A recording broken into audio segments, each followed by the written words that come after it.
Assalamualaikum warahmatullahi wabarakatuh. Selamat malam teman-teman. Perkenalkan, saya Sri Harti dari PIAUD 3 IAIBN Tegal Slawi.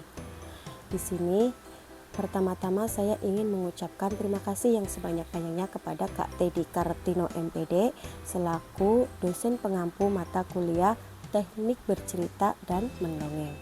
Dan saya juga ingin mengucapkan terima kasih kepada seluruh mahasiswi PIAUD IAIBN Tegal, khususnya untuk PIAUD 3. Nah, teman-teman, di sini saya akan sedikit mempresentasikan tentang teknik mendongeng. Teman-teman ada yang suka mendongeng? Nah, jika teman-teman suka mendongeng, bagi teman-teman yang suka mendongeng pasti sudah tahu ya cara dan teknik mendongeng yang baik. Nah, di sini teman-teman, dalam mendongeng tentunya ada tekniknya ya teman-teman. Nah, teknik yang kita maksud di sini itu kita sebut dengan simple. Apa itu simple? Nah, simpelnya itu kan ada huruf S, I, M, P, E, dan L. Nah, di sini S. S-nya itu untuk suara.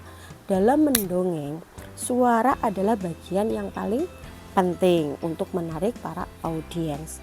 Jadi dalam mendongeng, suara itu biasanya kita bagi menjadi 3 bagian. Nah, yang pertama ada suara narasi atau suara asli. Kemudian yang kedua ada suara ilustrasi. Seperti apa suara ilustrasi? Biasanya suara ilustrasi itu kita gunakan untuk menggambarkan suasana alam, seperti suara angin, suara gemericik air, atau suara dahan yang patah. Nah, kemudian ada yang ketiga, yaitu suara tokoh karakter. Jadi dalam bercerita atau mendongeng, khususnya mendongeng ya teman-teman, jika ada 3 tokoh yang bermain di sini, maka suara yang harus kita keluarkan pun ada 3. Suaranya itu berbeda-beda untuk membedakan suara tokoh yang satu dan suara tokoh karakter yang lain. Kemudian ada I, itu untuk isi cerita. Nah, dalam mendongeng, isi cerita ini sangat penting loh teman-teman, terutama yang audiensnya itu anak-anak. Jadi untuk para pendongeng, jika audiensnya itu anak-anak khususnya, maka hindarilah menggunakan kata-kata yang negatif, karena dikhawatirkan ketika si pendongeng menggunakan ada kata-kata yang negatif, apalagi audiensnya kita itu anak-anak itu kan daya ingat dan daya tangkapnya itu kan sangat luar biasa ya teman-teman. Justru dikhawatirkan kata-kata yang negatif inilah yang mereka tangkap, yang mereka rekam dan yang mereka ingat. Nah, selanjutnya ada M. M-nya itu untuk mimik. Dalam mendongeng, mimik muka juga berperan penting.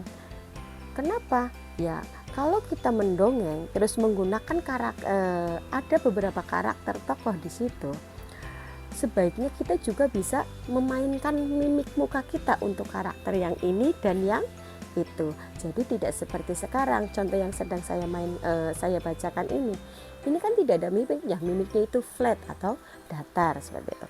Kemudian ada untuk yang P, P-nya itu properti. Nah, sebenarnya dalam mendongeng itu memang boleh menggunakan properti, boleh juga tidak. Tapi ketika si pendongeng memilih atau memutuskan untuk menggunakan properti, maka sebaiknya gunakanlah properti ini dengan baik. Jadi jangan kalian maksudnya si pendongeng membawa properti ke atas panggung, tapi properti itu tidak digunakan. Properti itu hanya diletakkan di belakang ataupun di depan. Itu kan sepertinya kurang baik ya teman-teman ya. Seperti seolah-olah apa itu yang dibawa tapi kok tidak dimainkan. Itu sangat sayang sekali. Kemudian yang E-nya itu empati. Nah, untuk pendongeng yang dahsyat itu bukan hanya dari mulut ke telinga, tetapi apa? Bisa masuk dari hati ke hati. Jadi isi pesan yang ingin kita sampaikan ke audiens itu bisa ke hati, bisa diingat, bisa ditangkap apa yang ingin disampaikan. Nah, selanjutnya untuk L. L-nya itu luas berbahasa. Nah, gunakanlah bahasa yang memang benar-benar kalian kuasai.